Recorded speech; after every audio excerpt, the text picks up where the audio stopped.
introduce our new show, Adam's Corner. By the way, my name is Adam. We are going to cover lots of fun and exciting topics, and what could be a better topic than upcoming Halloween? So today we are going to talk about pumpkins, costumes, and trick-or-treating, so stick around. I think, first and foremost, you've got to take care of the decorations, and it really lets you feel the true spirit of Halloween.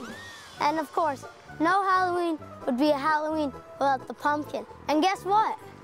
We're at Pumpkin Land to pick the best 1, 2, or 3 pumpkins. So follow me. That's a good one. This is the one. You know what I've got for you? I got some volunteer pumpkins that want to be on TV. After giving it a good rinse, it is a couple steps away from becoming a superstar pumpkin. Now, when we're cutting the pumpkin, you want to get help from an adult because we don't want any decorations made out of human body parts. Okay, first, we're going to need a Sharpie to draw the faces on the pumpkins. A sketch of what we're going to draw on the pumpkin. 2 knives to cut the pumpkin. And we're going to want a metal bowl to put the pumpkin seeds in and some paper towel on standby. So let's get started now.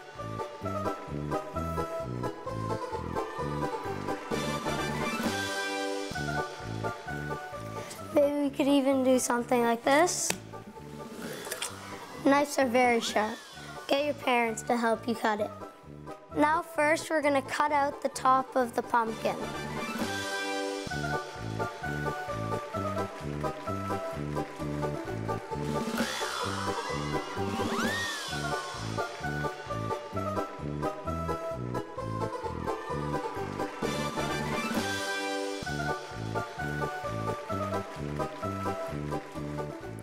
Now is the fun part. We're gonna light it. And now we have transformed this regular pumpkin into a Halloween pumpkin. We just have to take this beautiful pumpkin outside and find a perfect place to put it. Now that the pumpkin is taken care of and scaring off some people from bugging you, we can take care of the costume. There are 2 ways we could do this. We could buy a costume like this, or we can make one, which we're gonna do like this. To create this costume is very simple. Take an old shirt and pants that you won't wear anymore, and you start to cut jagged holes in them.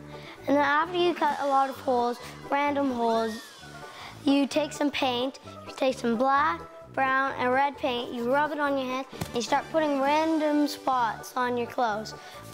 Be creative. Don't put in like specific spots, just be creative.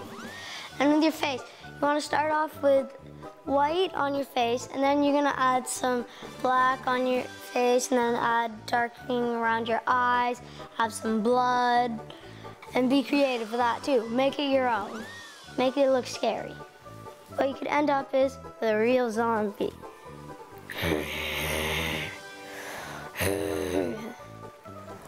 Trick-or-treating is lots of fun, but you have to know your safety tips.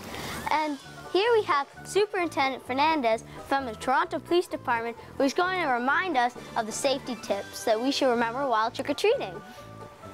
Yes, it's a fun day, so everyone has to be safe. So some of the tips you must remember is always have an adult with you, a responsible adult who cares about your safety.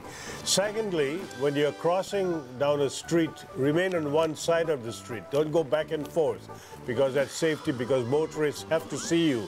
And when you choose a costume, wear something bright. And if you're wearing something dark, carry a flashlight with you. Remember, never go into a house alone or in an apartment alone. The adult person with you should be there with you. And when you get your candy, see all this candy here that I have for you? They're all wrapped and sealed. So these are the ones you can take. Don't take homemade cookies, cakes, because you're never wrapped. And go home, let your parents or an adult friend examine what you have, open them, and then you can eat them. A good practice is to eat before you go out, so you're not hungry and starving and you start eating the food when you're on the street. So remember those little tips and you have a great time. Do you guys know where Halloween comes from? Halloween comes from the Celtic event, Samhain.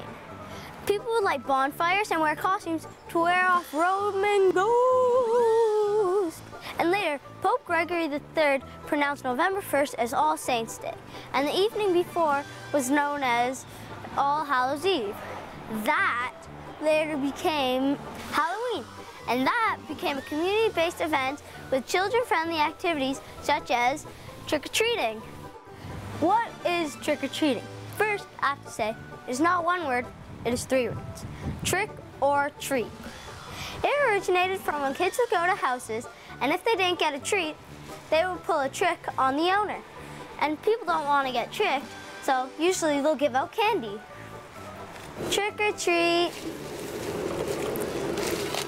Thank you. You're welcome. Remember, be polite and you'll get lots of candy. Ladies and gentlemen, boys and girls, this was Adam's Corner. I hope you enjoyed. And feel free to leave us a comment on the email below. Next time, we're going to be talking about, you know what? Why should I tell you? Maybe you should just stay tuned and find out next time.